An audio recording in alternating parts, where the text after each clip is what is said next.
Every single thing that exists in the man-made world began in exactly the same place. Not in a factory, not in a laboratory, not in a boardroom or a bank or a field. In the mind of a human being who could see something that did not yet exist. Every building that has ever been constructed was first a building in someone's mind. Every business that has ever been built was first a business in someone's imagination. Every invention, every fortune, every institution, every movement that has ever changed the course of human history began as a thought, a picture, a vision of something that was not yet real, but was seen clearly enough, felt strongly enough, and pursued persistently enough that it eventually became real.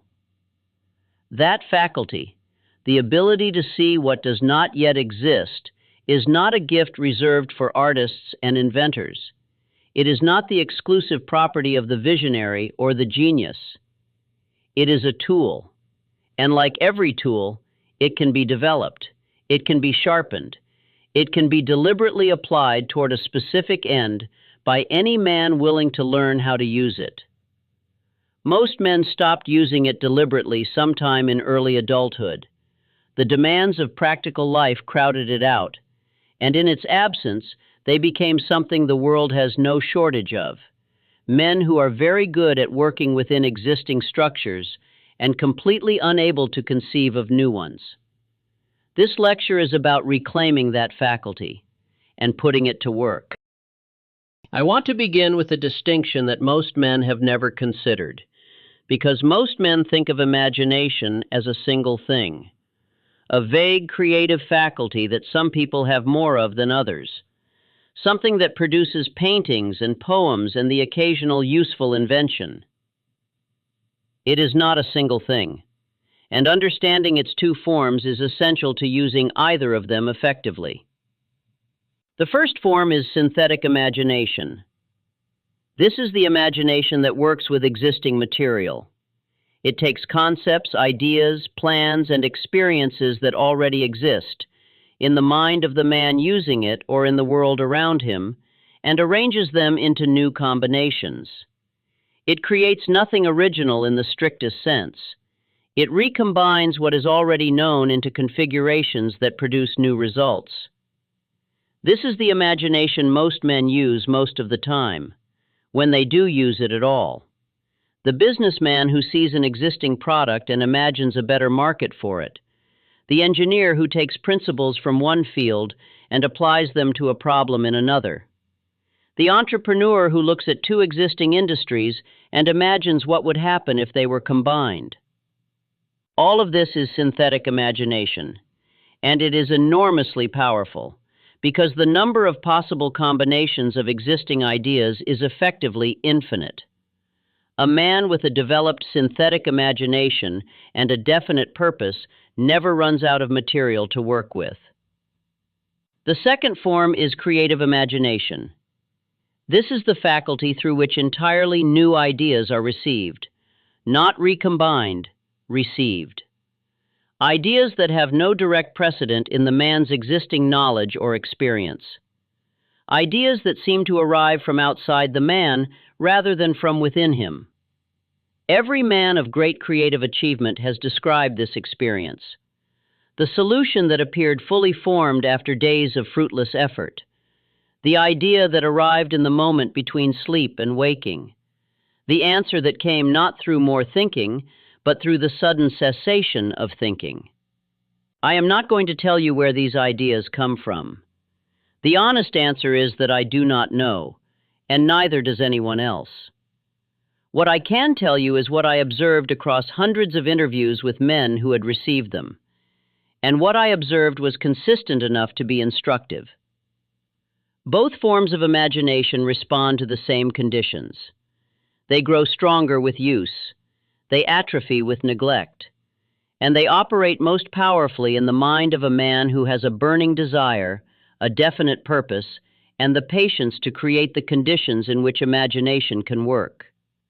Most men have none of these conditions in place, and they wonder why nothing comes. I want to make something clear that most men resist when they first hear it. Imagination is not a talent.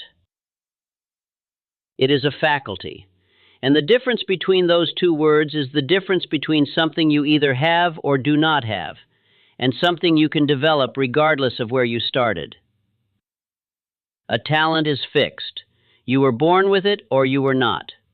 A faculty is a capability of the human mind that exists in every man to some degree and grows stronger in direct proportion to how deliberately and consistently it is used. The man who believes he is not imaginative has not been given less imagination than other men. He has used his imagination less. He has allowed it to atrophy through the demands of practical life, through the relentless pressure to be productive, to be realistic, to focus on what is rather than what could be. Think about what happens to a man's imagination between childhood and middle age. A child imagines constantly, effortlessly, without self-consciousness or concern for whether what he is imagining is practical or possible. He builds entire worlds in his mind and inhabits them completely. He sees possibilities everywhere because he has not yet been taught the limits of what is possible.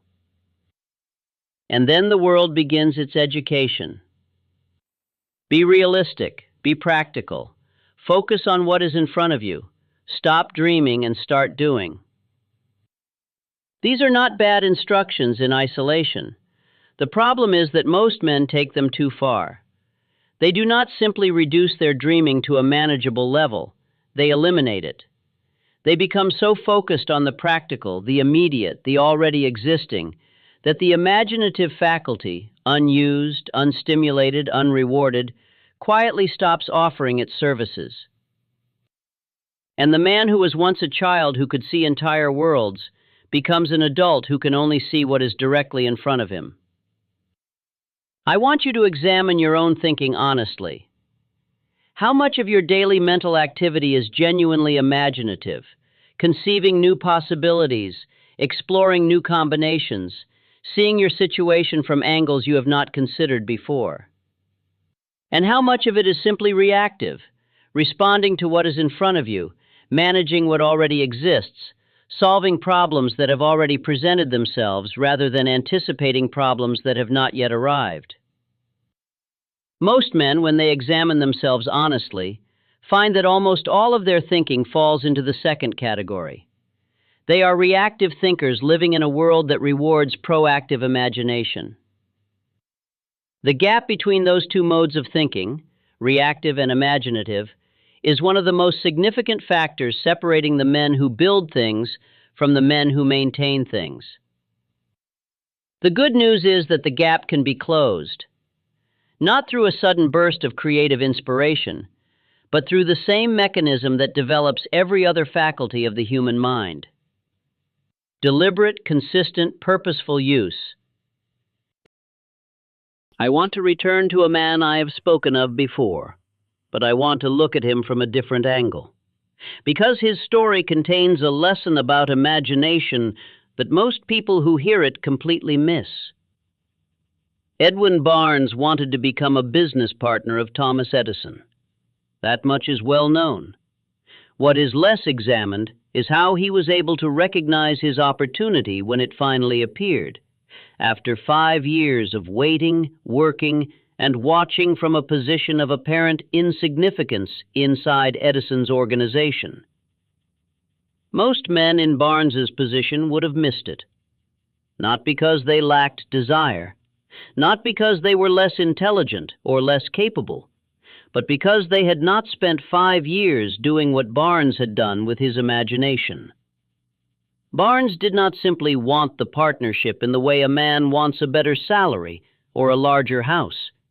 He had imagined it, specifically, persistently, in enough detail that when the opportunity arrived, in the form of a dictating machine that Edison's own organization had dismissed, Barnes could see immediately what it meant and what it required. His imagination had been working on the problem for 5 years. It had rehearsed the outcome so many times, examined the path so thoroughly, prepared him so completely for the moment of opportunity that when the moment came, he did not hesitate. He did not need to think about whether this was his chance. He knew, because his imagination had already been there. This is what most people miss about Barnes. They focus on his desire, his persistence, his willingness to wait, his refusal to accept a lesser position as a final answer. All of that is true, and all of it matters. But desire without imagination is a man who knows what he wants and cannot see how to get it. Barnes could see how to get it, not because the path was obvious. It was not obvious to anyone else in that building, but because his imagination had been working on the problem long enough and specifically enough that when the solution appeared, he recognized it instantly. That is imagination in service of a definite purpose. Not daydreaming, not wishful thinking, not the vague, pleasant fantasy of a better life. A faculty deliberately applied to a specific problem, working continuously below the level of conscious thought until the answer appears. The desire was the fuel. The imagination was the engine. And without both, Barnes arrives at Edison's laboratory, waits 5 years, and goes home having accomplished nothing.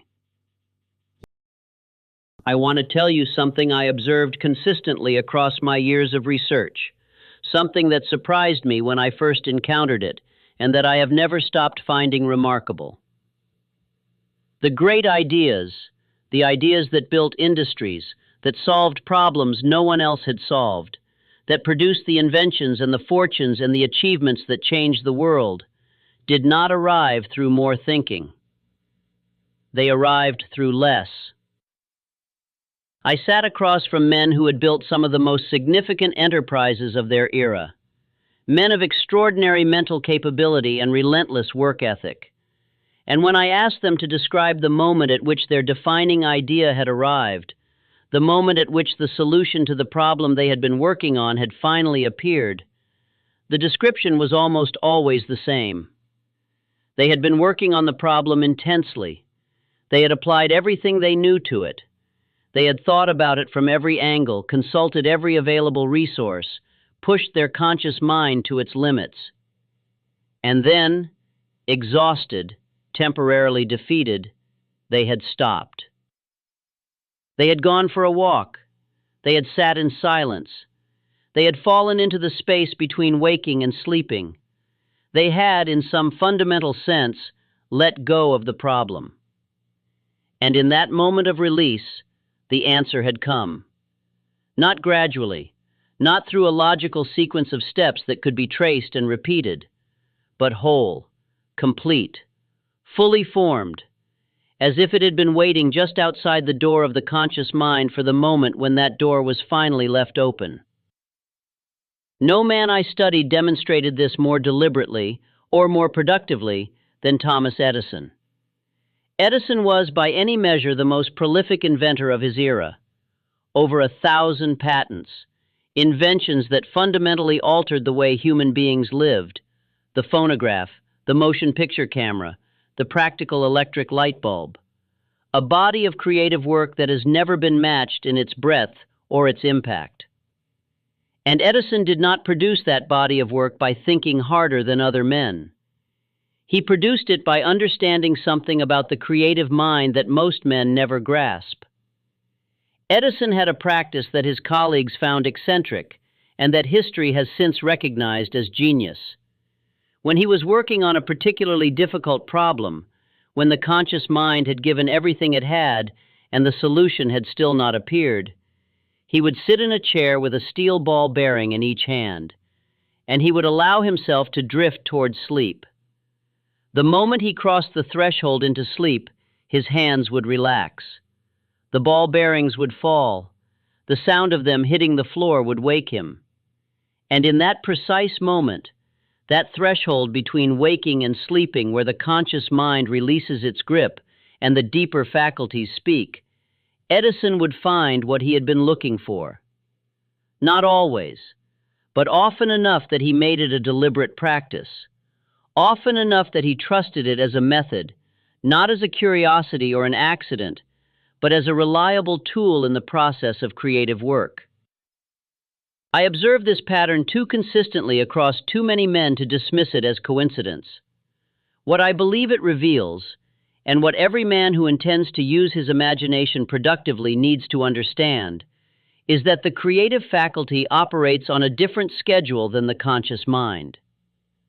The conscious mind works in the foreground.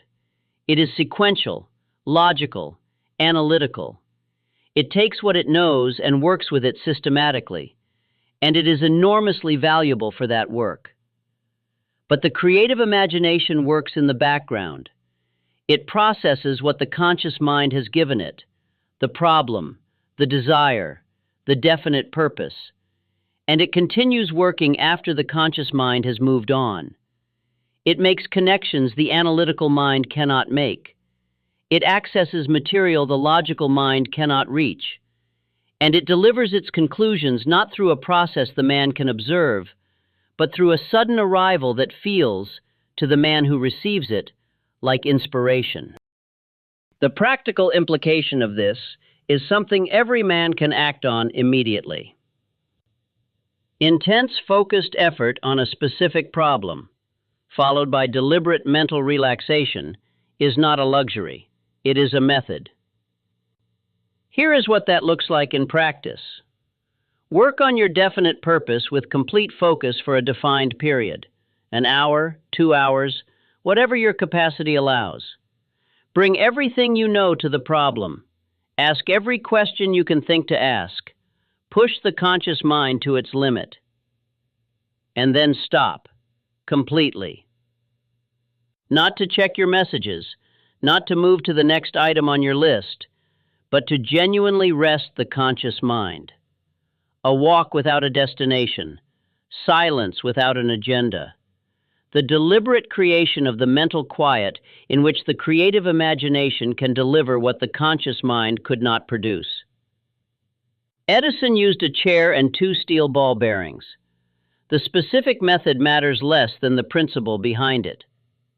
The principle is this: the answer you have been working toward is often closer than you think. It is not hiding from you. It is waiting for you to create the conditions in which it can arrive. The man who drives himself relentlessly without ever creating that quiet is working with only half the tool available to him. He is using the conscious mind and ignoring the deeper faculty that has been waiting patiently for the space to speak. I want to address something directly, because this principle is more vulnerable to misapplication than almost any other in this system. Imagination without a definite purpose is daydreaming. I do not say that dismissively. Daydreaming has its pleasures, but pleasures and results are not the same thing, and a man who spends his imaginative energy on vague, pleasant pictures of a better life without organizing that imagination around a specific goal has not used his imagination productively. He has used it as an escape. And escapes, however comfortable, produce nothing. Imagination in service of a definite purpose is an entirely different instrument.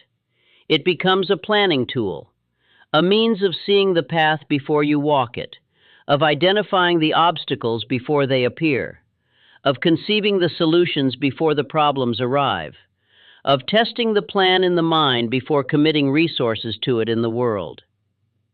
Consider what it means to sit with a specific goal, a precise, written, emotionalized statement of exactly what you intend to achieve, and to allow your imagination to work on it deliberately.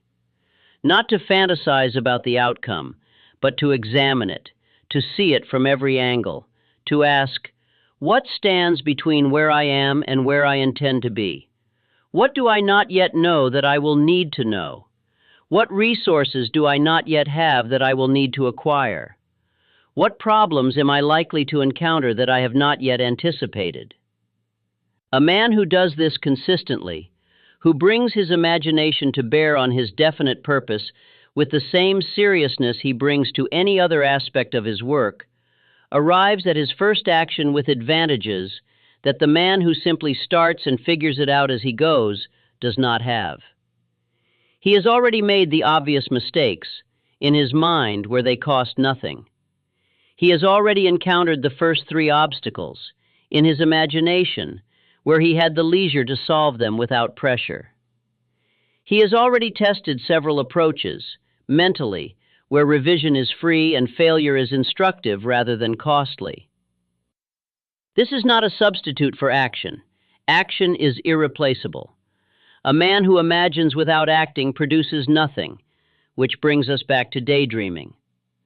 But action informed by imagination is categorically more effective than action taken without it. The man who has rehearsed his path in his mind before walking it in the world moves with a confidence and a clarity that the unprepared man cannot match. Because for him, none of it is entirely new. His imagination has already been there. I want to give you a specific practice. Take your definite purpose, the written statement of exactly what you intend to achieve, and once each day, separate from your twice daily readings, sit with it in silence for 10 minutes, not to recite it, not to affirm it, but to examine it imaginatively. Ask yourself what you cannot yet see about the path to it. Ask what the man who has already achieved it knows that you do not yet know. Ask what obstacle you have not yet anticipated. Ask what resource you have not yet identified. Do not force the answers. Present the questions, clearly, specifically, with genuine desire to know, and then create the quiet in which the answers can arrive. 10 minutes, every day, in addition to everything else. The return on that investment, in clarity, in preparation, in the quality of the decisions it produces, will exceed anything else you do with 10 minutes of your day. I want to leave you with something I observed repeatedly across the men whose achievements most impressed me in my years of research. Not a single story, but a pattern. A pattern so consistent that it eventually became one of the most important conclusions of the entire 20 years of work. Every industry that exists, every product, every service, every market, every institution that structures the world you live in was once nothing. Not small, not nascent, not underdeveloped. Nothing. It did not exist in any form. There was no version of it to point to, no model to copy, no precedent to follow. There was only the imagination of a man who looked at the world as it was and saw, with sufficient clarity and sufficient conviction, what it could be. The automobile industry did not exist before the men who imagined it. The aviation industry did not exist before the men who imagined it. The electrical industry, the steel industry, the oil industry, none of these things existed before men whose imaginations produced a vision of something the world had never seen. And then, through desire, through faith, through specialized knowledge, through organized planning, through persistence, they brought that vision into the world, step by step, decision by decision, obstacle by obstacle. What I want you to understand is that this process has not stopped. It has never stopped. It will never stop. Right now, in this moment, the next great industry is existing only in the imagination of someone who has not yet brought it into the world. The next great fortune is a vision in someone's mind that has not yet been organized into a plan. The next invention that will change the daily life of every person on earth is a picture in someone's imagination that has not yet been translated into action. That someone could be anyone. The imagination that conceives the next great thing is not distinguished from the imagination of the man who never conceives anything, by talent, by intelligence, by education, or by circumstance. It is distinguished by use. By the deliberate, persistent, purposeful application of the imaginative faculty toward a definite end, day after day, in the quiet moments and the focused hours and the space between effort and rest, until what was once only a picture in a man's mind becomes a fact in the world. That is what imagination does when it is used. That is what it has always done, and it is waiting, right now, to do it for you. I want to end this lecture with a challenge. Not a suggestion, not an encouragement, a challenge.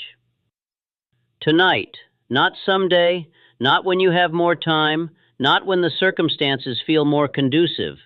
Tonight, sit down with your definite purpose and give your imagination 10 minutes of uninterrupted attention.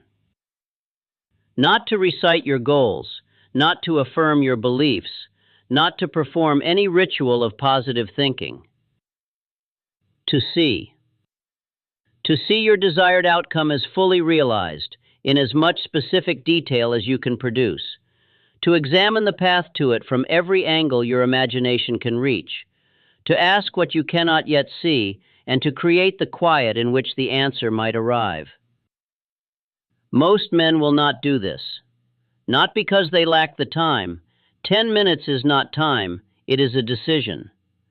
Not because they lack the imagination. Every man has more imaginative capacity than he has ever deliberately used. They will not do it because it feels unproductive, because sitting quietly with a picture in your mind does not look like work, because the culture of relentless visible activity has convinced most men that thinking, real thinking, imaginative thinking, the kind of thinking that precedes and shapes all effective action, is somehow less valuable than the action itself. It is not. The 10 minutes a man spends with his imagination, asking the right questions, seeing the right picture, creating the space for the right answers, may be the most productive 10 minutes of his entire day.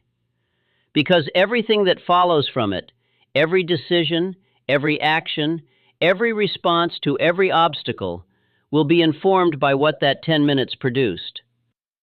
The distance between where you are and where you intend to be is not a distance of resources. It is not a distance of opportunity or circumstance or the favor of forces outside your control. It is a distance of imagination. And imagination, unlike every other resource a man might lack, is entirely within your control. Use it.